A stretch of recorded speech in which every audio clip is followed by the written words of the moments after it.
So, ito yung nagpa-process siya.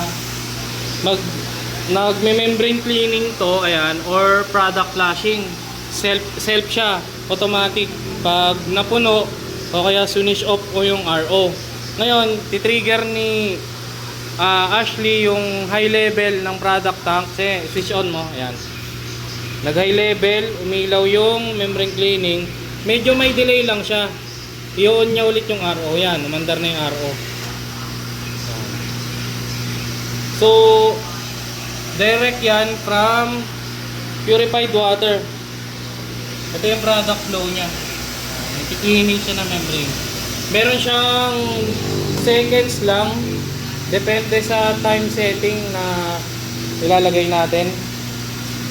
Ayun o, nag-stop din siya.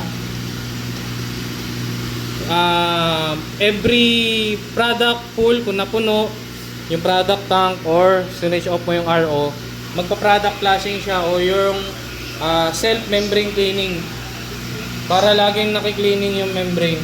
Sige, nagbawas ulit, bagsak mo yung floater.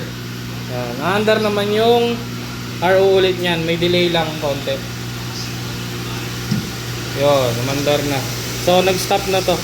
Every time mapupuno siya, may membrane cleaning siya or yung product flushing na tinatawag.